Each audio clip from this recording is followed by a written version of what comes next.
Halo sahabat nonton, gimana kabar kamu? Semoga kalian sehat selalu ya. Kali ini teman nonton kamu membawain cerita dari drama yang berjudul Undercover High School. Yuk daripada kelamaan kita mulai aja ceritanya. Drama ini dimulai dari seorang agen Badan Intelijen Nasional bernama Jong Hae-song. Hae-song mendatangi sebuah tempat di mana ada penjual dan pembeli yang sedang melakukan transaksi jual beli sebuah patung bersejarah Korea. Hae-song dan rekannya bernama Yung-hun segera meringkus kedua kelompok tersebut. Sementara Hae-song bertarung melawan orang-orang di sana, Yung-hun berhasil mengambil patung bersejarah itu. Tapi dia dikalahkan oleh si penjual patung. Si penjual patung pun berhasil mengambil kembali patungnya itu dan melarikan diri dari TKP. Melihat itu, Hae-song dengan segera mengejar penjual patung tersebut dengan mengendarai motornya. Atasan Hae-song yang bernama An Sok-ho memperingatkan Hae-song agar dia tidak bertindak berbahaya dan menyuruhnya mengikuti aturan. Tapi Hae-song tidak mendengarkannya dan malahan memutuskan alat komunikasi di antara mereka. Hae-song melompat dari motornya ke atas mobil penjual. Dia memecahkan kaca sunroof mobil tersebut dan segera masuk ke dalam mobil. Hae-song dan penjual saling berebutan patung sambil bertarung. Hal ini membuat mobil tidak stabil dan terjadilah kecelakaan. Pada saat ini, barulah Yung-hun dan timnya sampai di lokasi Hae-song.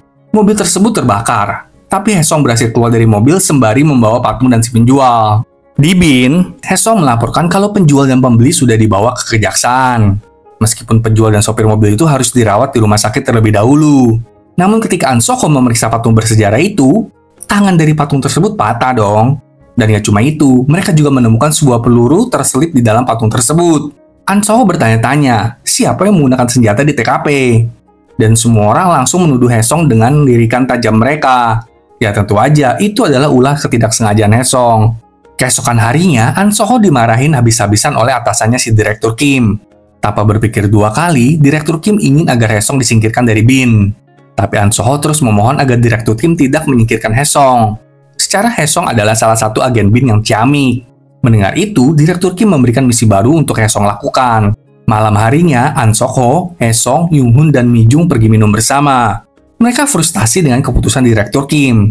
Tapi An Sok-ho memberitahu Hae-song kalau Direktur Kim memberikan misi baru. Itu adalah SMA Byung-mun. SMA Byung-mun adalah SMA swasta paling bergengsi di Korea. Pimpinan pertama SMA Byung-mun adalah So Byung-mun. Dia adalah pengkhianat negara yang tidak tercatat dalam sejarah. So Byung-mun juga telah mencuri 10 ton emas batangan dari Kaisar Korea. Padahal emas itu akan digunakan untuk mendanai aksi kemerdekaan Korea. Nah, pada saat Korea akhirnya sudah merdeka, pasukan Korea langsunglah mencari So Byung-mun. Karena itulah emas yang dicuri So Byung-mun terkubur di suatu tempat. Meskipun hal ini terdengar hanya seperti cerita rakyat, tapi Direktur Kim memberikan sebuah foto kepada An Sok-ho.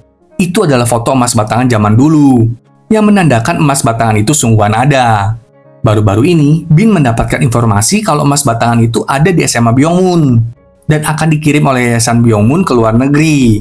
Karena inilah An Sok-ho menyuruh Hae-song untuk menyamar menjadi murid SMA untuk menyelidiki di mana emas batangan itu tepatnya berada. Sebenarnya Hae-song tuh nggak mau melakukan hal ini. Tapi saat ketiga rekan Hae-song sudah pulang, Hae-song duduk sendirian di tempat minum itu dan merenungkan langkah apa yang akan dia ambil. Karena ternyata secara tidak sengaja, Hae-song tahu kalau dia menolak misi ini, timnya akan dibubarkan. Pada saat yang sama, Suwa memasuki tempat minum yang sama dengan Hae-song. Suwa ternyata adalah putri dari pemilik tempat minum itu.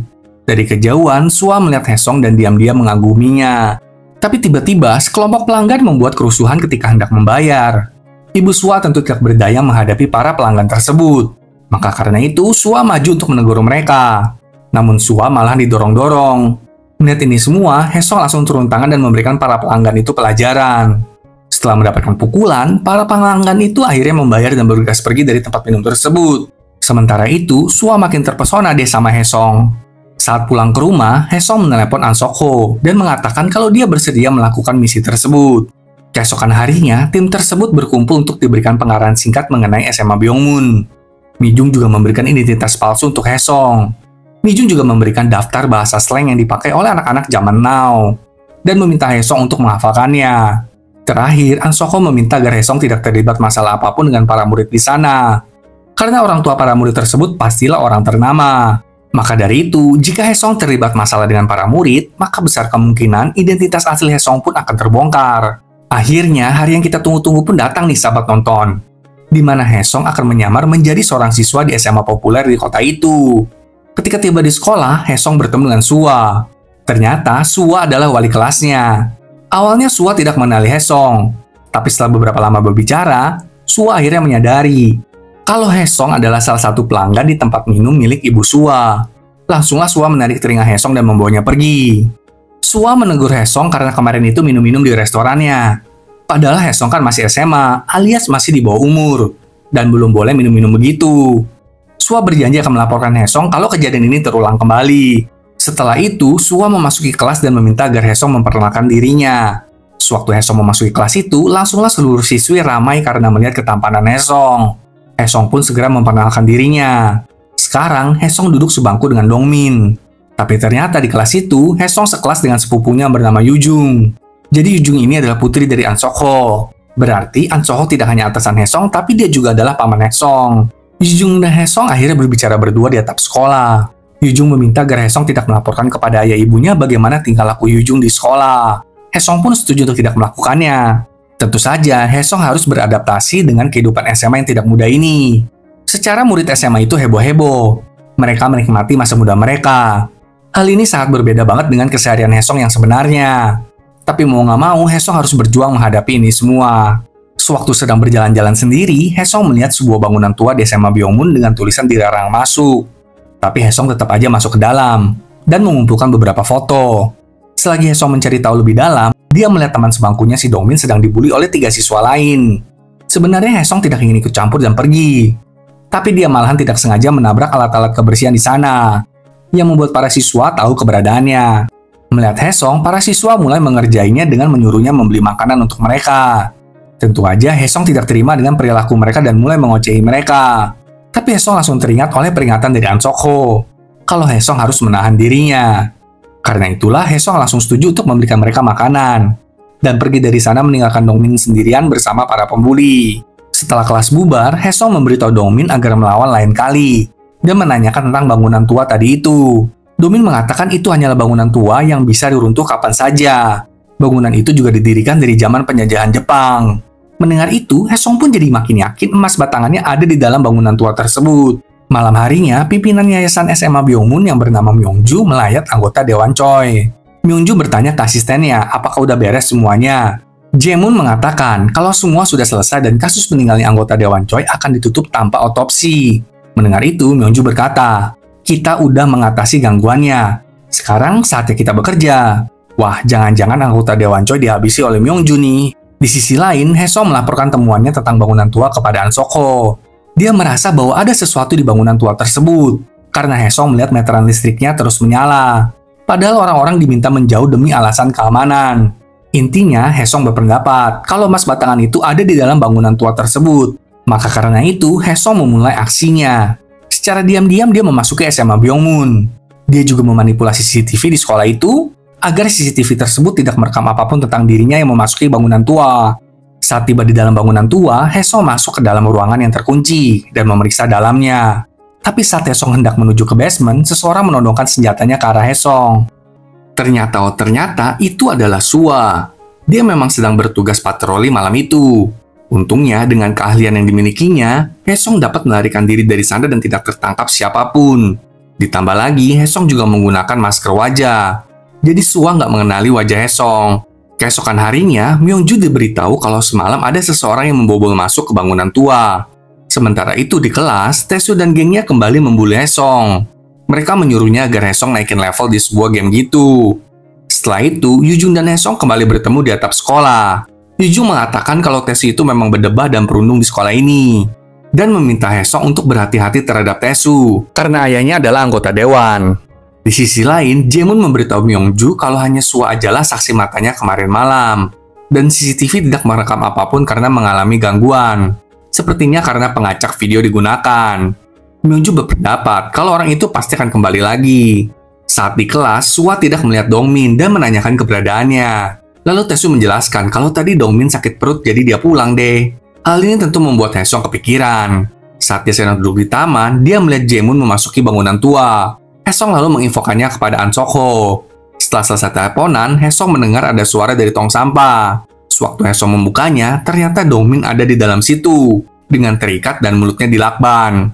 Wah, ini udah nggak wajar si anak sekolah berbuat begini ya. Hesong lalu membantu Dongmin untuk membersihkan diri.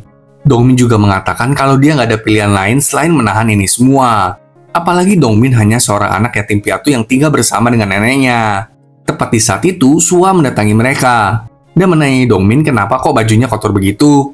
Dongmin berkata kalau dia tadi habis membuang sampah. Setelah mengatakan itu, Dongmin pun pergi. Tapi Sua meminta Hesong untuk berbicara dengannya. Hal ini ternyata dilihat oleh Taesu dari kejauhan. Sua bertanya kepada Hesong, apa Hesong merudung Dongmin? Hesong tentu berkata kalau dia tidak melakukannya. Karena nggak ada bukti apapun, Sua ya mau nggak mau percaya aja. Di Bin, An Soho dan timnya membaca sebuah artikel di koran. Kalau Myungju sedang merencanakan sebuah proyek kota pendidikan. Dan itu semua melibatkan uang sebesar 800 juta. Setelah membaca artikel itu, mereka jadi ingat kalau 800 juta itu adalah total dari emas batangan yang tersembunyi. Kembali ke sekolah, di ruang OSIS, Yujung dan teman-temannya sedang mengadakan rapat. Tapi tiba-tiba, Taesu mendatangi ruangan itu dan mulai mengoceh tentang Hesong yang menyelamatkan Dongmin dan sebagainya. Hal ini membuat Yujung membuka mulutnya dan menegur Taesu.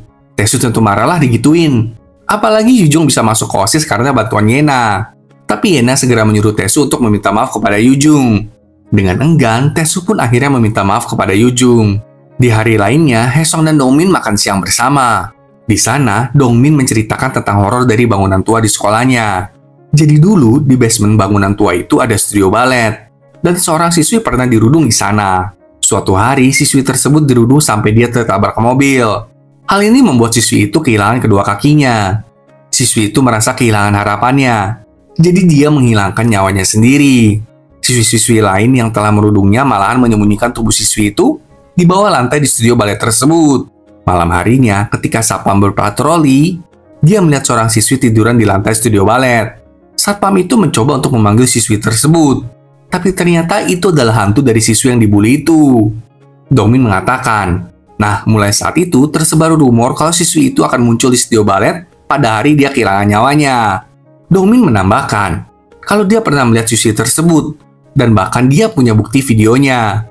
Tapi saat Hesong melihat videonya, dia salfok sama sesuatu yang juga terekam di video itu. Ternyata ada ruangan yang memiliki sebuah akses kode sandi. Pada saat yang sama, Taesu dan antek-anteknya kembali mendatangi Dongmin. Taesu masih aja kesal karena Dongmin keluar dari tong sampah tanpa izin darinya. Namun akhirnya, Hesong mulai membela Dongmin. Dongmin lalu memperingatkan Hesong untuk gak usah membelanya. Karena itu, Hesong meminta maaf. Tapi Taesu makin marah dan mulai melempar piring makan Dongmin ke lantai. Melihat itu, salah satu siswi langsung pergi ke ruang guru untuk melaporkan hal ini. Taesu sangat kesal dengan Hesong, dan Taesu mencoba untuk memukul Hesong. Tapi hal ini sih kecil lah buat Hesong. Dia menangkis semua pukulan Taesu, dan bahkan sedikit membalasnya yang membuat Taesu terjatuh. Tapi pada saat Taesu hendak memukul Hesong dari belakang, Sua menghentikan mereka, dan menyuruh mereka berdua menemuinya di ruang konseling. Saat mereka berdua berada di ruang konseling, wakil kepala sekolah masuk dan menegur Hesong. Sementara dia menyuruh Taesu untuk meninggalkan ruangan itu. Aduh, kenapa sih di sekolah aja KKN-nya segininya loh? Sua lalu datang untuk menginterogasi Hesong. Tapi dengan putus asa, Hesong mengatakan, ibu bertanya karena memang nggak tahu atau pura-pura nggak tahu aja. Ya udah ya, saya pergi dulu aja. Setelah mendengar itu, Sua pun jadi merenung. Kemudian Dongmin mendatangi Hesong dan meminta maaf karena Dongmin Hesong mengalami masalah. Tapi Hesong menjawab, kenapa kamu yang minta maaf? Dunia inilah masalahnya. Duh, bener banget deh Hesong ya. Malam harinya di Bin, Direktur Kim memasuki ruangan tim An Soho dan memperlihatkan sebuah video.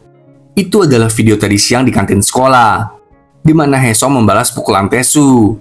Tentu saja, seluruh tim bengong melihat itu. Setelah itu, Hesong dan An Soho pergi menemui Direktur Kim. Dengan tegas, Direktur Kim memperingatkan Hesong untuk tidak bertindak seperti ini lagi. Kalau terjadi lagi, Hesong akan dikeluarkan dari misi, dan dia akan diselidiki atas tuduhan merusak harta nasional. Setelah itu, An Soho memberikan sebuah alat kepada Hesong untuk membuka pintu apapun. An Soho berharap misi menyamar di sekolah ini akan berakhir hari ini. Di sisi lain, Taesu mendatangi rumah nenek Dongmin. Saat itu, Dongmin sedang kerja part-time. Taesu berpura-pura mengaku kalau dia adalah Hesong. Taesu berbohong kalau Dongmin mendapatkan beasiswa dan membutuhkan KTP nenek Dongmin untuk prosesnya. Dengan mudah, nenek Dongmin pun memberikan KTP-nya. Malam itu, Hesong kembali ke bangunan tua di sekolahnya. Tapi Dongmin yang sedang mengantar pesanan melihatnya dan menghampirinya. Dongmin pikir Haesong datang ke bangunan tua untuk mengecek cerita horor yang sebelumnya Dongmin ceritakan. Haesong meminta Dongmin untuk pergi dari sana. Tapi Dongmin malahan ikutin Haesong masuk ke dalam bangunan tua tersebut. Mereka berdua akhirnya masuk ke basement di bangunan tua itu dan mendengar suara yang berasal dari studio balet. Ternyata di sana ada seorang pria yang sedang memalu di lantai studio balet. Karena Haesong dan Dongmin memergokinya, pria itu melempar palunya ke arah mereka dan kabur. Dengan segera Haesong pun mengejar pria tersebut. Tapi dia tidak mendapatkannya. Lalu Haesong masuk ke ruangan yang dia curigai sebelumnya. Dan dengan alat dari An Sok-ho, Haesong berhasil masuk ke dalam ruangan terkunci itu. Tapi ternyata di dinding ruangan itu banyak artikel tertempel di sana. Haesong menelepon An Sok-ho dan berkata kalau sepertinya dia membutuhkan waktu yang lebih banyak. Karena ternyata Myung-ju juga sedang mencari letak emas batangan itu berada. Setelah itu, Haesong memanggil Dongmin untuk keluar dari bangunan tua tersebut. Tapi ternyata di lantai studio balet itu ada kerangka manusia dong. Sementara itu, Myung-ju melihat dari CCTV di ruangan terkunci. Dia melihat Haesong masuk ke dalam ruangan itu dan mendokumentasikan artikel-artikel di dinding tersebut. Melihat ada kerangka manusia begitu, langsunglah Haesong turun tangan memeriksa. Tapi ternyata itu kerangka plastik aja. Setelah mendokumentasikan semuanya, Haesong melihat ada sepasang sepatu balet yang udah usang di sana. Dan di dalam sepatu balet itu terselip sebuah kunci. Namun pada saat yang sama, Jaemun datang memergoki mereka. Langsunglah Haesong diam-diam mengambil kunci tersebut. Jaemun tanya, kenapa kalian kesini? Haesong berkata kalau mereka datang hanya untuk mengecek aja. Bener nggak ada hantu di ruangan balet tersebut? Tapi mereka malahan menemukan kerangka plastik ini. Dengan mudah, Jaemun melepaskan mereka. Setelah ini, Haesong mengadakan rapat bersama timnya. Dia menjelaskan penemuannya dan makna di kunci yang diambilnya. Di kunci itu tertulis awal emas batangan. Mereka berpendapat bahwa ada hubungan antara cerita hantu dan emas batangan. Jadi sepertinya mereka harus memecahkan misteri cerita hantu tersebut. Barulah mereka bisa menemukan emas batangannya. Tentu aja mereka harus bisa menemukan emas batangan itu sebelum Myung-ju. Dan ternyata ada 4 kisah horor di SMA Byungmun. Sedangkan di sisi lain, Jaemun melaporkan kejadian tadi kepada Myung-ju. Mendengar itu, Myung-ju langsung berpendapat yang sama dengan tim Haesong, yaitu ada cerita hantu di balik emas batangan tersebut. Untuk sekarang, Myung-ju ingin agar Jaemun membiarkan saja siswa-siswa tersebut. Karena siapa tahu dari mereka, Myung-ju jadi dapat solusinya juga. Keesokan paginya, Sua mendapatkan telepon dari neneknya Dongmin. Nenek Dongmin bertanya, apakah pihak sekolah sudah mendapatkan KTP-nya? Karena kemarin malam, salah satu teman Dongmin datang ke rumah. Dia mengambil KTP nenek Dongmin untuk keperluan sekolah. Nenek Dongmin mengatakan kalau orang itu adalah Haesong. Mendengar itu, langsung kagetlah Sua. Di sisi lain, Dongmin sedang menceritakan kisah horor lainnya kepada Haesong. Itu adalah tentang sebuah jam tua di sekolah itu. Ada rumor yang mengatakan kalau jangan pernah ada di sekolah sendirian. Karena kalau jam tua itu berdentang, mata merah akan mendatangimu. Tapi mereka nggak bisa melanjutkan cerita karena Sua tiba-tiba muncul dan menarik telinga Haesong lalu membawanya pergi dari sana. Sua menanyakan tentang KTP nenek Dongmin dan menyuruh Haesong untuk menemuinya sepulang sekolah. Namun Haesong sudah tahulah kalau ini ulahnya Taesu. Sedangkan di BIN, Direktur Kim mendapatkan info dari sekretarisnya. Kalau patung yang tangannya patah kemarin itu ternyata palsu dong. Jadi ya seharusnya Haesong nggak bersalah tuh udah matain tangan patung tersebut. Tapi apakah Direktur Kim akan membebaskan Haesong? Atau terus memanfaatkannya? Di sekolah, Haesong mendapatkan telepon dari Yonghun. Ia mengatakan kalau dia udah menganalisis data yang tertinggal oleh pria kemarin malam yang melempar palu di studio balet. Dengan segera, Haesong menghampiri salah satu satpam di sekolahnya dan membuka kedoknya. Karena tidak bisa mengelak, Haesong langsung menanyainya, kenapa Pak Satpam ke studio balet kemarin malam? Pak Satpam akhirnya cerita deh, suatu malam dia sedang memberi makan kucing. Tapi kucing itu malah masuk ke bangunan tua. Jadinya, Pak Satpam mulai deh memeriksa bangunan tua itu. Dan ketika dia masuk ke studio balet, ada salah satu lantai yang terbuka. Sewaktu melihatnya, ternyata ada kerangka itu. Pak Satpam nggak mau melaporkan kerangka itu karena takut dipecat telah memasuki bangunan tua. Jadi kemarin malam, dia mencoba untuk menutup kembali lantainya. Tapi malahan terpergok oleh Dongmin dan Haesong. Karena refleks, Pak Satpam jadinya melempar palu deh kepada mereka. Pak Satpam juga sebenarnya nggak tahu kalau itu adalah kerangka palsu. Dan baru tahu saat Haesong menjelaskannya saat ini. Sementara itu di belakang sekolah, Dongmin meminta agar Taesu mengembalikan KTP neneknya. Taesu lalu mengembalikan KTP nenek Dongmin. Tapi dia menjatuhkannya ke tanah dan saat sedang Dongmin mengambilnya, Taesu malahan hendak menginjak tangan Dongmin. Untung aja hal ini disaksikan oleh Sua.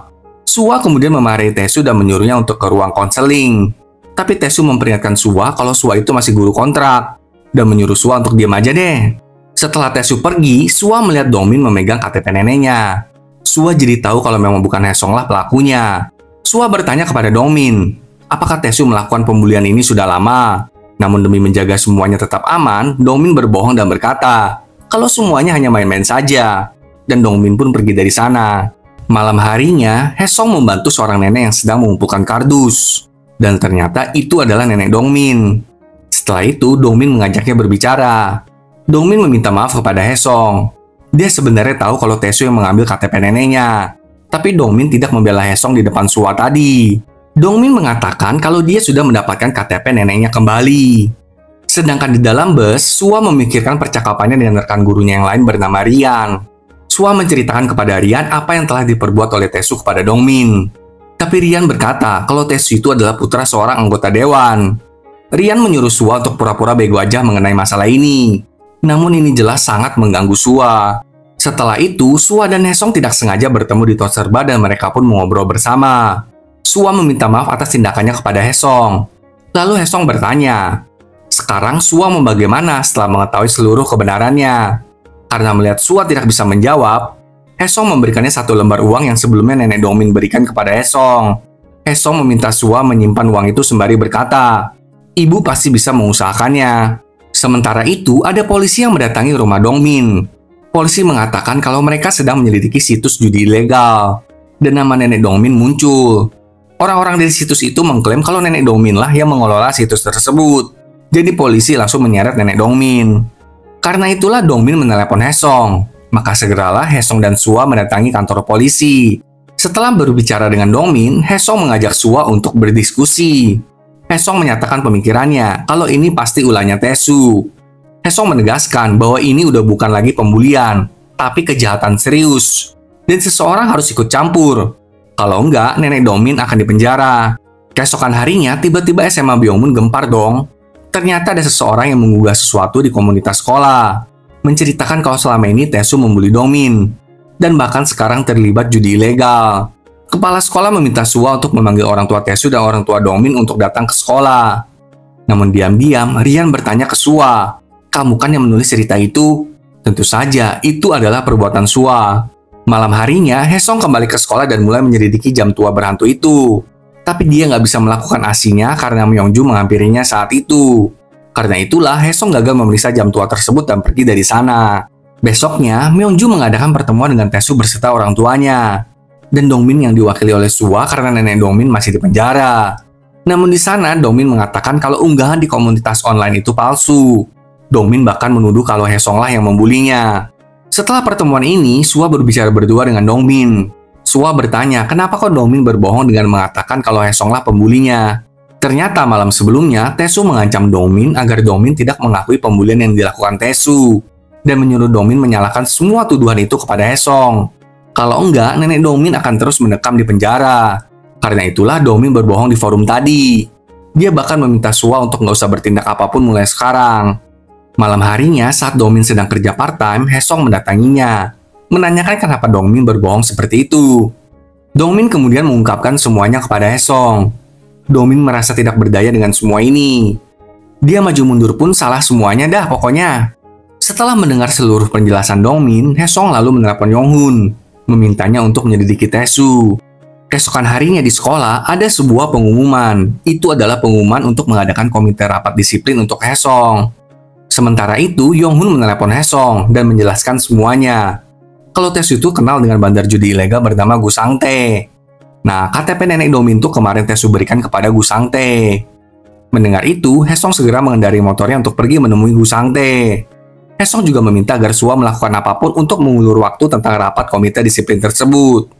Saat rapat komite disiplin diadakan, Haesong kan gak kunjung datang. Jadi Myeongju meminta agar Sua memanggil Tae Soo dan Dongmin ke rapat tersebut. Ketika itu pun Dongmin tetap mengakui kalau Haesong lah pembulinya.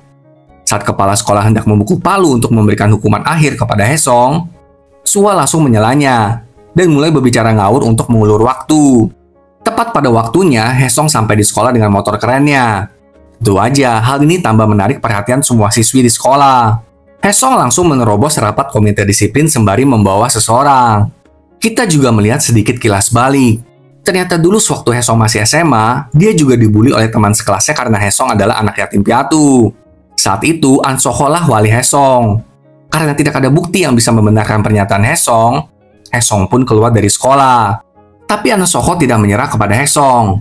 Dia melatih Hesong bela diri, bahkan menyuruh Hesong tetap belajar yang rajin dan mengikuti ujian paket C, agar nantinya Hesong tetap bisa kuliah dan bekerja. Jadi An Soho ini bukanlah paman kandungnya Hesong.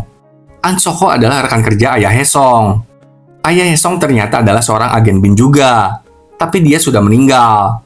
Maka karena itu An Soho yang menjadi wali untuk Hesong.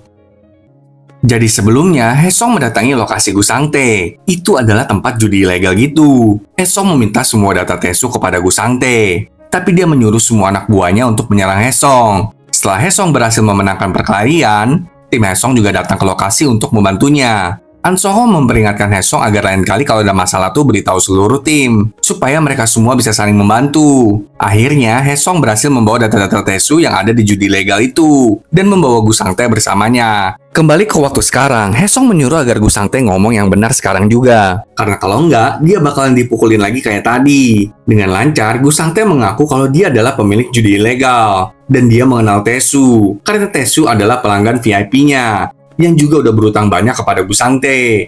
Sebagai imbalan karena berutang banyak, Taesu menggunakan KTP orang lain untuk dipakai oleh Gusangte. Mendengar itu, ayah Taesu tentu nggak terima dong. Tapi semuanya berakhir ketika Dongmin akhirnya buka mulut. Dongmin mengakui kalau Taesu lah orang brengseknya di sini.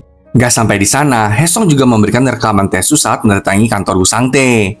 Di rekaman itu terlihat Taesu memberikan KTP nenek Dongmin kepada Gusangte. Karena tidak tahan dengan ini semua, Taesu malahan berdiri dan menyerang Hesong. Langsung dong dibalaslah sama Hesong. Bapaknya Taesu juga berdiri untuk menyerang Hesong. Tapi langsung dihentikan oleh Sua. Bahkan Sua membanting ayah Taesu. Wah, epic sih ini. Sementara Myongju dia hanya memperhatikan dan menyaksikan semuanya ini dalam diam saja. Setelah ini Myongju berbicara dengan ayah Taesu.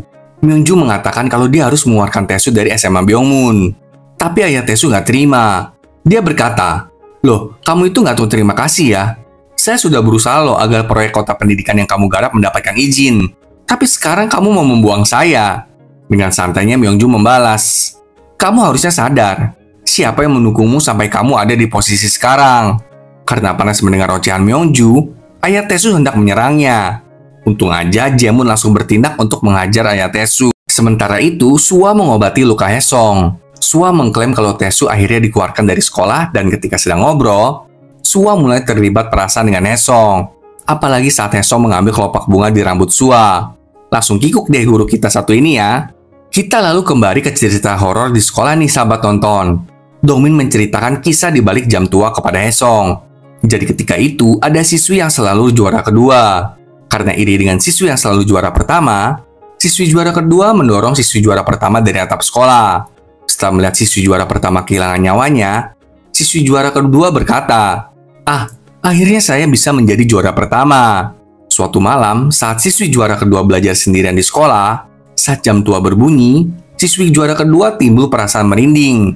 Karena ketakutan, siswi juara kedua lari dan bersembunyi di toilet. Saat itulah dia mengintip dari bawah pintu toilet dan melihat hantu siswi juara pertama dengan mata penuh cairan merah. Akhirnya siswi juara kedua ditemukan kehilangan nyawanya. Nah dari sanalah rumor mulai beredar. Jangan sendirian di sekolah, karena kalau jam tua berbunyi, maka mata merah akan menghampirimu. Dongmin juga mengatakan, kalau cerita horor keempat di Byongmun itu tidak diketahui oleh siapapun. Bahkan meski Dongmin membaca buku ataupun mencari di internet. Setelah menceritakan itu, Dongmin bertanya ke Hesong, siapa orang-orang yang ada di tempat itu? Ternyata itu adalah tim Hesong. Jadi tim Hesong sengaja mengambil alih suatu restoran di dekat sekolah agar mereka bisa membantu Hesong. Tapi Hesong berbohong kepada Dongmin. Dia mengatakan kalau restoran ini adalah tempat Hesong kerja paruh waktu. Makanya Hesong bisa mengenal semua orang yang bekerja di situ. Di sisi lain, Yujung sedang berjalan-jalan dengan Yena. Tapi Yujung yang bawain semua barang belanja Yena loh. Buset dah. Yena juga cerita kalau dia membelikan sesuatu untuk Hesong. Karena Yena sangat tertarik kepada Hesong. Mendengar itu tentu membuat Yujung kaget. Keesokan harinya, Hesong membantu Yujung yang sedang menempel poster dan foto-foto untuk penerimaan anggota OSIS baru. Saat Hesong melihat sebuah foto, dia bertanya kepada Yujung, apakah ada jam tua lain di sekolah ini? Yujung berkata, jam tua itu kembar, dan satu lagi ada di ruang OSIS. Karena itulah Haesong langsung bergegas ke ruang OSIS. Tapi masalahnya, ruang OSIS terkunci oleh kode sandi. Saat itu Yena ada di sana juga. Yena mengatakan kalau hanya anggota OSIS aja yang bisa masuk ke dalam ruang OSIS. Yena juga memberikan sesuatu kepada Haesong, tapi Haesong dengan tegas menolaknya. Kemudian Haesong menemui Sua yang adalah wali kelasnya untuk mendaftar jadi anggota OSIS. Namun Sua memberikan persyarat yang harus Haesong penuhi. Persyaratan pertama adalah Haesong harus menduduki peringkat ke-10 atau lebih tinggi pada ujian terbaru. Kedua, mengumpulkan tanda tangan dari setidaknya 100 murid. Ketiga, ketua OSIS lah yang membuat keputusan akhir tentang anggota baru. Pusing kepala lah Haesong mendengar syarat-syarat tersebut. Karena kesulitan, maka Haesong kembali meminta bantuan kepada timnya. Awalnya tim Haesong percaya Haesong pasti bisa dengan mudah mengumpulkan tanda tangan karena dia ganteng. Tapi ternyata Haesong hanya dapat mengumpulkan 3 tanda tangan. Belum lagi nilai-nilai Haesong yang semuanya jelek-jelek. Tentu saja seluruh tim Haesong kewalahan dengan semua ini. Apalagi ujian tengah semester akan dimulai 7 hari lagi dari sekarang. Dapatkah Haesong menjadi anggota OSIS? Tapi An So-ho berjanji kalau dia akan membantu Haesong mengumpulkan 97 tanda tangan lagi. Sekarang Haesong fokus aja belajar agar dapat menduduki peringkat 10. Keesokan harinya di sekolah, Haesong kaget karena melihat anggota tim BIN-nya membuka truk promosi kampanye buat Haesong itu. Aduh, kocak banget deh nih, sekaligus memalukan. Haesong awalnya ingin kabur dari sana, tapi An So-ho menariknya dan Haesong pun ikut menari bersama dengan mereka. Akhirnya Haesong berhasil mengumpulkan 100 tanda tangan murid. Namun sore harinya, Yujung kembali menemui Haesong di atap sekolah. Dengan mengamuk, Yujung melarang Haesong untuk bergabung dengan OSIS. Karena Yujung nggak mau Haesong memasuki dunianya. Apa karena Yujung nggak kepengen Haesong tahu kalau Yujung hanya kayak babu aja di kelompok OSIS gitu? Apa yang sebenarnya Yujung takutkan? Malam harinya, Yena menemui ibunya. Ibu Yena ternyata adalah Myungju. Myungju lalu meminta agar Yena lebih fokus lagi untuk mempersiapkan ujian tengah semesternya. Dan menyuruhnya minum obat untuk penderita ADHD karena itu bisa membuat orang lebih fokus. Padahal Yena tuh sehari-harinya cuma tidur 4 jam aja loh. Tapi Myungju bersikeras agar Yena terus menjadi juara pertama. Dan mengatakan kalau dia sangat mencintai putrinya. Buset, cinta macam apa sih yang kayak begini ya? Keesokan harinya, Yonghun memberitahu Haesong kalau Haesong mendadak harus melakukan pelatihan pasukan cadangan selama sehari. Jadi mau nggak mau Haesong menelpon Sua.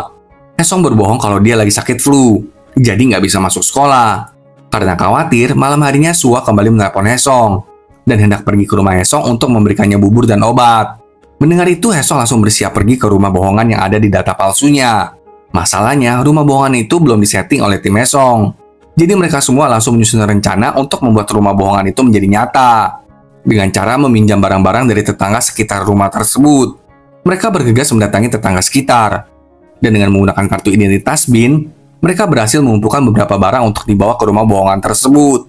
Ketika mereka sedang menata rumah itu, Sua tiba-tiba sudah datang. Jadi An So-ho, Yonghun, dan Mi Jung langsung bersembunyi di dalam lemari pakaian. Tapi sayangnya, ketika Haesong hendak membawa bubur buatan Sua masuk ke rumahnya, bubur itu tumpah dong, sampai mengenai celana Sua. Sua lalu minta izin untuk menggunakan kamar mandi Haesong. Mau nggak mau, Haesong mempersilahkannya masuk, agar Sua bisa membersihkan diri. Setelah selesai membersihkan diri, Sua mencoba untuk membereskan baju-baju yang berserakan di lantai rumah Haesong. Tapi Haesong melarangnya, mengatakan kalau dia harus ke klinik. Sementara itu, di dalam lemari, Yonghun terlihat ingin bersin. Mi Jung berdiri tepat di depannya memperingatkan Yonghun untuk menahan bersinnya. Ketika Sua dan Haesong hendak pergi dari sana, Sua terpeleset yang membuatnya terjatuh ke belakang. Tapi Sua sempat menarik kerah Haesong, sehingga Haesong pun kelihatan kehilangan keseimbangan dan terjatuh tepat di atas Sua, yang membuat keduanya pun berciuman. Sua dan Haesong sempat terdiam karena sama-sama bingung dengan situasi itu, dan langsung menyingkir ketika sudah sadar kalau mereka sedang berciuman. Namun gak kalah kocaknya, di dalam lemari, Mi Jung melihat Yonghun gak bisa menahan bersinnya. Jadi mau gak mau Mi Jung mencium Yonghun. Tapi hal ini membuat Yonghun berdebar. Dan akhirnya Yonghun terjatuh keluar dari lemari tersebut. Tentu saja Sua kaget melihat kejadian ini. Dia meminta seseorang menjelaskan situasi tersebut. Kilas balik singkat memperlihatkan Sua sedang melihat-lihat foto album kenangannya saat dia masih kecil. Sua jadi teringat oleh seorang anak laki-laki di kelasnya dulu. Sepertinya itu adalah Haesong kecil. Namun nama Haesong adalah Siyun. Tampaknya Sua masih memikirkan anak laki-laki tersebut. Sekarang kita melihat ketiga anggota tim Haesong sedang menggunakan seluruh kemampuan mereka untuk memohon kepada Tuhan agar Haesong bisa memperoleh peringkat 10 besar di ujian tengah semesternya. Semua ini demi menjadi anggota OSIS nih. Selagi para murid mengerjakan ujian tengah semester, Sua kembali memperhatikan Hesong dengan curiga. Jadi kita kembali ke malam di mana ketiga anggota tim Hesong tumpah semua dari dalam lemari. Sua yang melihat kejadian tersebut tentu menuntut penjelasan. Dan saat itu, An Soko berkata kalau mereka bertiga adalah rekan kerja part-time-nya Hesong dan ingin memberikan Hesong kejutan. Tapi Sua tetap aja masih bingung. Karena ngapain mereka bertiga ada di dalam lemari? Sementara Mi Jung masih memakai sepatunya di dalam rumah. Dan yang paling membingungkan Sua adalah mereka itu kan mau mengejutkan Hesong. Tapi kan Hesong sedang sakit. Dia seharian di rumah. Terus gimana kan gitu mereka masuknya? Karena mabok sama pertanyaannya Sua, Hesong pura-pura pingsan aja dah.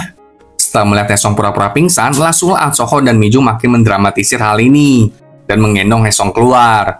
Seolah-olah mereka mau mengantar Hesong ke rumah sakit. Tentu saja, Sua ditinggalkan begitu saja di sana. Hal ini membuat Sua masih terus bertanya-tanya. Malam harinya, tim Hesong berkumpul bersama. Saat itu, Yonghun memanggil nama Mi Jung secara casual. Hal ini membuat Mi Jung mendelik kepadanya. An Soho bertanya, apakah ada sesuatu yang terjadi dengan kalian? Tentu saja jawaban Mi Jung dan Yonghun berbeda. Tapi Mi Jung langsung mengalihkan pembicaraan dengan menanyakan tentang ujian Hesong. Hesong hanya menghela napas, karena nggak bisa berbuat apa-apa lagi. Jadi mereka pun bersulang aja deh. An Soho lalu memperingatkan Hesong untuk bertindak hati-hati dengan Sua. Mendengar nama Sua, Hesong jadi teringat ciuman tidak sengaja yang mereka berdua lakukan malam itu. Di sisi lain, Sua sedang mengobrol dengan Rian. Sua menuangkan pikiran tentang bagaimana sepertinya Hesong bukanlah seorang siswa. Tapi Rian menangkis pikiran Sua dan mengatakan kalau itu hanyalah kecurigaan yang gak beralasan aja. Akhirnya Sua pulang dengan mabuk. Tapi dia nyasar ke rumah Hesong yang asli. Hesong tentu kaget karena pintu rumahnya dibel oleh Sua. Untung aja ibu Sua segera menjemput putrinya itu. Karena kejadian inilah, Hesong menyadari kalau rumah aslinya dan rumah Sua itu berdekatan. Keesokan paginya, tim mendapatkan telepon dari Hesong kalau Hesong berhasil menduduki peringkat ke-10 di ujian tengah semester ini. Langsunglah seluruh tim bersorak kegirangan. An Soho lalu bertanya ke Hesong tentang peringkat putrinya si Yujung. Ternyata Yujung mengalahkan Yena kali ini. Yujung menduduki peringkat nomor 1 di ujian tengah semester kali ini. Namun di depan Yujung, Yena menghadapi kekalahannya dengan tenang baik gitu. Sementara seluruh murid bergosip tentang hal ini. Di tempat lain, Myongju bertemu dengan kepala editor Yun dari harian Sojin. Myongju ingin agar Pak Yun membantunya menulis artikel baik tentang bagaimana Myongju ingin membangun proyek kota pendidikan. Tapi Pak Yun menolak kerjasama tersebut dan pergi. Karena menerima penolakan, Myongju menyuruh Jaemun untuk menyelidiki Pak Yun, supaya Myongju bisa memerasnya di kemudian hari. Kemudian Jaemun melaporkan kalau Hesong menduduki peringkat 10. Dan sepertinya akan segera bergabung dengan OSIS. Jaemun juga melaporkan kalau Yena menduduki peringkat kedua. Melihat itu, Myongju langsung bergegas kembali ke sekolah untuk menemui Yena. Keesokan harinya, Hesong mencoba memberikan air kepada Yena saat mereka sedang istirahat makan di kantin. Ini semua Hesong lakukan untuk menarik perhatian Yena, agar Yena menerima Hesong sebagai anggota OSIS. Dan hasilnya, Hesong keterima sebagai anggota OSIS yang baru dong. Setelah ini, Hesong mendatangi Yujung yang sepertinya sedang menghindari Hesong beberapa hari ini. Hesong berjanji tidak akan memberitahu An Soho dan istrinya tentang apapun yang Yujung lakukan di sekolah. Tapi Hesong juga membutuhkan penjelasan Yujung. Kenapa Yujung jadi kayak gini? Tapi Yujung tidak memberikan penjelasan apapun dan pergi begitu aja. Sementara itu, Yena melihat hal ini dari jendela atas. Malam harinya, An Soho menelepon Hesong dan memberitahunya kalau sepertinya Sua menaruh curiga terhadap Hesong. Sua bahkan sampai menelepon SMA Haenam yang adalah SMA asal Hesong dulunya bersekolah sebelum pindah ke SMA Byongmun. Untung aja tim berhasil mengalihkan panggilan itu dan menanganinya. An Soho makin memperingatkan Hesong agar menjauh dari Sua. Keesokan harinya, Rian mendatangi restoran tempat tim Hesong bekerja. Rian memesan banyak makanan. Tapi ternyata Rian sedang video callan sama Sua. Sua menyuruh Rian untuk memperlihatkan seluruh restoran tersebut. Karena Sua masih aja curiga sama Hesong dan timnya itu. Tapi tentu aja tim Hesong nggak bisa kena tipu. Mereka udah tahu kalau Sua sedang menyelidiki mereka demi mencari tahu tentang Hesong. Malam harinya, Hesong dan Yujung diajak makan makanan mahal oleh Yena. Yena bertanya kenapa Hesong kepengen banget bergabung dengan OSIS. Hesong menjawab, oh ya karena terlihat keren aja. Yena kembali bertanya, kemarin itu aku melihat kalian sedang mengobrol dari jendela atas. Apakah kalian berpacaran? Dengan bersamaan, Yujung dan Hesong tidak membenarkan hal tersebut. Tapi kemudian Yena dengan seenaknya menyuruh Yujung untuk membelikannya stocking baru. Ketika Yujung hendak pergi untuk menuruti keinginan Yena, Hesong langsung menghentikannya. Hal ini membuat Yena makin bertanya-tanya tentang hubungan di antara Yujung dan Hesong. Tapi Hesong segera mengakhiri makan bersama tersebut. Setelah berpamitan dengan Yena, Hesong bertanya ke Yujung, apakah Yena adalah alasan Yujung melarang Hesong untuk bergabung dengan OSIS? Tanpa menutupi apapun, Yujung langsung membenarkan kalau dirinya hanyalah babunya Yena aja. Yujung mengklaim kalau dirinya merasa bahagia melakukan ini semua. Yujung lalu menyindir Hesong dengan mengatakan, "Selamat ya, kamu udah tahu rahasiaku. Tapi setelah ini, tolong jangan pernah ikut campur lagi kayak tadi. Dan urus aja dirimu sendiri." Yujung pun pergi meninggalkan Hesong. Sesampainya di rumah, Yena bertemu dengan ibunya. Yena bertanya kenapa ibunya ingin agar Yena memasukkan Hesong menjadi anggota OSIS yang baru. Myungju menjawab kalau Yena nggak perlu tahu alasannya. Myungju lalu berkata kalau dia tahu apa yang Yena lakukan kepada Yujung, yaitu menjadikan Yujung sebagai anjingnya Yena. Tapi Myungju memperingatkan putrinya itu untuk tidak pernah dikalahkan lagi oleh Yujung. Memang kebanyakan anak-anak bisa bertingkah aneh-aneh tuh karena orang tua mereka yang super dakjal sih. Di sisi lain, Hesong kembali ke sekolah dan diam-diam pergi ke ruang OSIS untuk memeriksa jam tua yang ada di sana. Tapi setelah memeriksa jam tua tersebut untuk beberapa lama, Hesong tidak menemukan apapun. Namun pada saat yang sama, seseorang memasukkan sebuah surat beramplop merah ke sela bawah pintu ruang OSIS. Hesong yang melihat itu segera berlari keluar, tapi tidak menemukan siapapun. Hesong kemudian membuka surat tersebut dan di surat itu tertulis, "Halo Agen Jong Hesong." Karena hal inilah Hesong dan Asoho kembali menghadap Direktur Kim. Sepertinya seseorang mengenali Hesong dan bahkan mengetahui keberadaannya. Intinya ada orang yang sedang mengawasi Hesong. Tapi masalahnya misi ini adalah misi rahasia. Bahkan atasan Direktur Kim aja nggak tahu tentang misi ini. Direktur Kim bukannya mencari solusi bersama kek atau apa, tapi dia malahan menyuruh Hesong untuk menyelidiki hal ini. Namun setelah Hesong dan Asoho meninggalkan ruangan Direktur Kim segera menelepon sekretarisnya untuk memeriksa semua data staf dan guru di SMA Byongmun. Keesokan harinya, Direktur Kim melihat data seluruh staf dan guru di SMA Byongmun. Dan dia pun terkejut setelah melihat data seseorang. Tapi data siapakah yang Direktur Kim lihat? Sementara itu di sekolah, Hesong meminta rekaman CCTV kepada pengawas sekolah. Tapi sayangnya, tidak ada rekaman yang tersimpan kemarin malam. Hal ini tambah membuat Hesong curiga. Malam harinya, Hesong menerima telepon dari nomor asing. Dia memanggil Hesong dengan sebutan Agen Hesong. Ternyata penelepon adalah Satpam sekolah Byongmun dong. Wah, siapa dah yang udah nebak ini sebelumnya? Satpam tersebut meminta agar Hesong menemuinya sekarang di atap sekolah. Jadi Hesong langsung menghampiri Satpam ke sekolah. Saat baru tiba di sekolah, Hesong mendengar lonceng jam tua sekolah itu berbunyi dong. Hesong jadi ingat kata-kata Dongmin, di mana tidak ada yang boleh berada di sekolah saat lonceng jam tua berbunyi. Kalau tidak, mata merah akan mendatangimu. Dan benar aja, ketika itu juga Satpam yang menelpon Hesong terjatuh dari atap sekolah. Hesong sangat terkejut dengan pemandangan ini dan menghampiri Satpam tersebut pelan-pelan. Hesong lalu mengambil sesuatu yang dipegang oleh Satpam itu. Itu adalah sebuah buku hitam kecil. Tapi sewaktu Hesong membalik buku itu, ada stiker bintang tertempel di sana. Hesong jadi ingat kalau buku tersebut adalah buku milik ayah Hesong dong. Tentu hal ini sangat membuat Hesong terkejut dan bertanya-tanya. Sementara itu kita diajak ke kilas balik ketika Sua dan rekannya sedang membereskan buku di ruang arsip.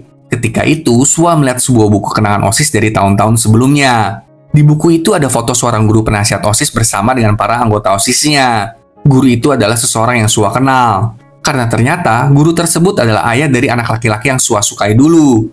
Iya benar, guru penasihat OSIS itu adalah ayah Hesong. Melihat kejadian gila ini, Hesong langsung berlari ke atap sekolah. Dan benar aja, seseorang bertopeng menyerang Hesong. Mereka pun terlibat perkelahian. Orang yang bertopeng itu sepertinya mengincar buku catatan ayah Hesong. Tapi sayang sekali, Hesong tidak berhasil menangkap orang tersebut. Namun tenang aja, Hesong masih memegang buku catatan ayahnya. Orang bertopeng segera melarikan diri dari sekolah. Dan ternyata orang itu adalah Jaemun. Myungju yang menyuruh Jaemun untuk mengambil buku catatan tersebut dari tangan si Satpam.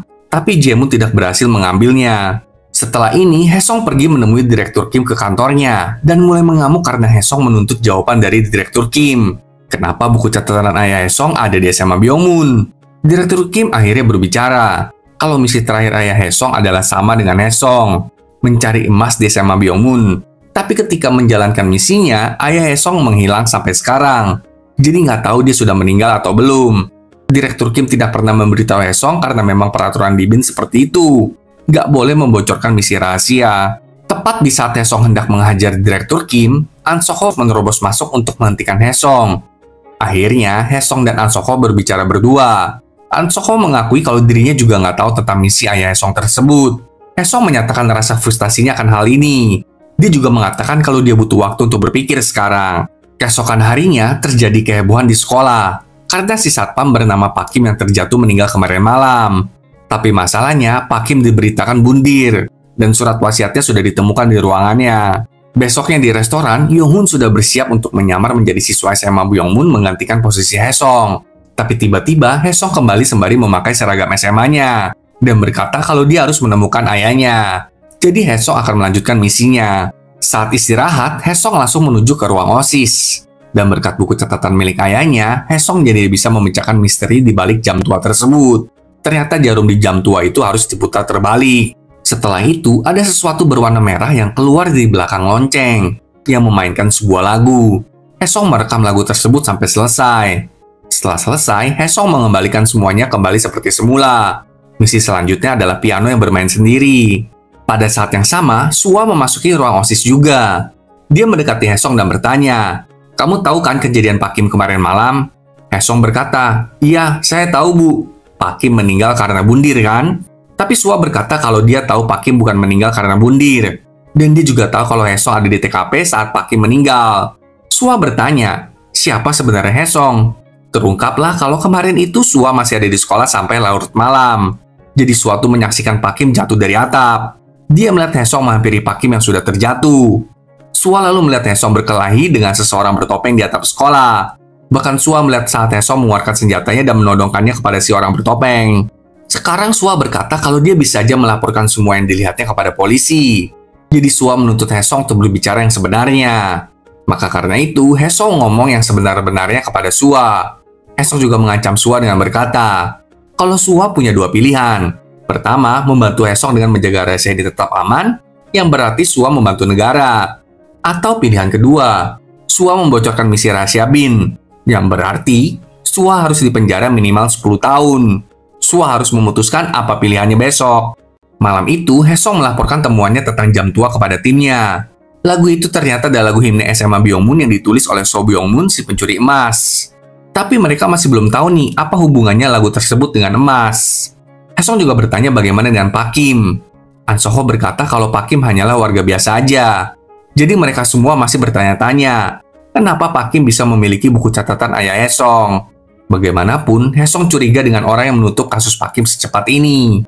Jadi Haesong meminta Yong-hun untuk menyelidiki siapa detektif yang menangani kasus Pak Kim. Haesong lalu mengatakan sekarang Sua sudah tahu kebenaran tentang dirinya. Tapi Haesong sudah mengancam Sua kok. Mendengar itu, seluruh tim memarahi Haesong. Karena seharusnya anggota BIN nggak boleh mengancam warga sipil. Tim menuntut agar Haesong sekarang juga menemui Sua dan meminta maaf kepadanya. Maka karena itu, Haesong pergi ke restoran ibu Sua dan berbicara dengan Sua. Haesong meminta maaf karena tadi dia mengancam Sua. Alih-alih mengancam Sua, Haesong kali ini memohon kepada Sua untuk bekerja sama dengannya. Setelah berpikir panjang, akhirnya Sua menerima tawaran tersebut. Dia berjanji akan membantu Haesong dengan sepenuh hati, jiwa, dan raga dah. Sehabis itu, mereka berdua berjalan bersama. Di sana, Haesong juga menceritakan kalau Yujung sudah dianggap sebagai adiknya sendiri. Dan ketiga orang yang Sua temui di rumah Haesong kemarin adalah anggota BIN juga. Yang paling tua adalah atasan Haesong yang juga ayah Yujung. Haesong lalu menyatakan pikirannya. Kalau orang yang menghabisi Pak Kim tahu Sua juga ada di TKP malam itu, nyawa Sua bisa terancam. Tapi Haesong menenangkan Sua sembari memegang tangan Sua. Haesong berjanji akan melindungi Sua. Karena perkataan Haesong ini, Sua jadi tersipu malu deh. Di sisi lain, Myungju bertemu dengan seorang pria dari BIN yang masih belum tahu siapa. Myungju berterima kasih karena peringatan dari pria tersebut. Myungju mengatakan kalau Pak Kim sangat sombong. Jadi sebelumnya, Myungju pernah mengobrol berdua dengan Pak Kim. Myungju tanya kenapa Pak Kim mengirimkan surat kaleng amplop merah kepada Haesong. Myungju juga memberikan sebuah amplop yang berisi data lengkap Pak Kim. Ternyata Pak Kim bukan warga sipil biasa. Dia dulunya adalah anggota BIN juga. Pak Kim berkata kalau dia ingin agar Haesong tahu kenapa ayahnya menghilang. Pak Kim juga berkata kalau dia akan menunjukkan buku catatan ayah Haesong kepada Haesong agar dapat membantu misi Haesong. Pak Kim menegaskan kalau Myungju bisa melaporkan apapun yang Pak Kim katakan sekarang kepada orang BIN tersebut. Wah, berarti ada orang BIN yang diam-diam bekerja sama dengan Myungju nih. Tapi siapakah orang ini? Lalu kenapa An Soko menyembunyikan identitas Pak Kim kepada Haesong dan timnya? Keesokan harinya, Haesong ke ruang musik untuk melihat piano yang ada di ruangan itu. Tapi masalahnya, piano di ruangan itu berbeda dengan foto piano yang ada di buku catatan ayah Hesong. Cerita horor tentang piano tersebut adalah sebagai berikut. Jadi ketua klub piano memiliki seorang siswi sebagai pacarnya. Suatu hari, siswi itu tahu kalau dia hamil. Dan dia memberitahu kehamilannya kepada ketua piano. Tapi ketua piano malahan menampar siswi itu. Seolah-olah dia nggak ingin bertanggung jawab. Karena merasa tidak memiliki harapan, siswi itu bundir. Sejak saat itulah, saat ketua klub piano bermain piano sendirian, hantu siswi itu bergentayangan bermain juga di sebelahnya. Kembali ke masa sekarang, Sua diam-diam mengikuti Hesong ke ruang musik dan akhirnya tahu tentang kisah horor ketiga di sekolah Byungmun. Hesong bertanya, apakah Sua tahu di mana grand piano tersebut berada? Sua lalu berkata, sepertinya ada di ruangan Myeongju deh. Tapi masalahnya sangat tidak mungkin menyelinap ke ruangan itu. Tapi ada satu cara, yaitu pada malam festival di Byungmun. Namun masalahnya, Hesong nggak boleh hadir di festival tersebut. Karena kemarin sempat membolos dari sekolah, dan dikenakan minus 20 poin. Karena inilah, Hesong meminta tolong kepada Sua. Tapi ya memang peraturan sekolah, kalau bolos sehari dikenakan minus 20 poin. Malam harinya, Hesong dan timnya kembali pusing dengan masalah ini. Tapi tiba-tiba, Sua mendatangi mereka. Dan berkata kalau ada satu cara untuk membantu Hesong. Yaitu kalau Hesong bisa terpilih menjadi brand ambassador buat SMA Byungmun. Hesong akan langsung mendapatkan plus 25 poin. Karena itulah, mau nggak mau ya Hesong mengikuti audisi ini. Jadi keesokan harinya, Sua menemani Hesong untuk audisi menjadi brand ambassador SMA Byungmun. Demi mendapatkan plus 25 poin, Hesong langsung bertingkah bak model untuk melakukan pemotretan. Nah, saat giliran Yena melakukan pemotretan, Rian meminta Yena untuk sedikit menggulung lengan bajunya. Tapi Yena menolaknya sembari marah-marah. Langsunglah seluruh orang kaget dong melihat Yena begitu. Tapi Yujung segera membantu Yena dan membawanya keluar. Di luar, Yujung menunjukkan perhatiannya. Tapi Yena malahan memaki Yujung. Melihat itu, Hesong mendatangi mereka dan menyuruh Yena meminta maaf kepada Yujung. Tapi Yena malahan tambah marah kepada Yujung. Yena pun pergi meninggalkan Yujung. Dan karena Hesong ikut campur begini, Yujung jadi marah kepada Hesong. Malam harinya, Sua mengajak Hesong berbicara. Sua menjelaskan persahabatan siswi SMA itu rumit dan rapuh. Maka karena itu, kamu harus memberikan Yujung waktu. Jangan terlalu ikut campur. Karena perkataan Sua, Hesong jadi ingat teman gadis masa kecilnya dulu. Yang tentu saja itu Sua kecil. Saat hendak mengantar Hesong keluar, hujan pun turun. Ibu Sua menawarkan payung kepada Sua dengan menyebut nama kecil Sua. Nama kecil Sua dulu adalah Obongja. Mendengar kalau itulah nama kecil Sua, Hesong jadi tersenyum bahagia. Ketika Sua pergi untuk memayungi Hesong, sebuah motor datang. Karena itulah Hesong menarik Sua ke dalam pelukannya. Memang harus ada ya pose-pose begini di kisah-kisah romansa. Kita lalu melihat ketika Hesong kembali ke ruangan terkunci di bangunan tua. Ternyata ruangan itu adalah ruangan di mana ayah Hesong dulunya bekerja. Dia menempel banyak artikel dan mencari tahu tentang emas di Byungmun. Hesong menjadi sedih melihat jejak-jejak pekerjaan ayahnya itu. Dan berjanji akan segera menemukan ayahnya. Drama ini berjalan makin bagus ya sahabat tonton, selalu ada aja yang buat penasaran. Jangan lupa saksikan kelanjutannya minggu depan ya. Sampai jumpa.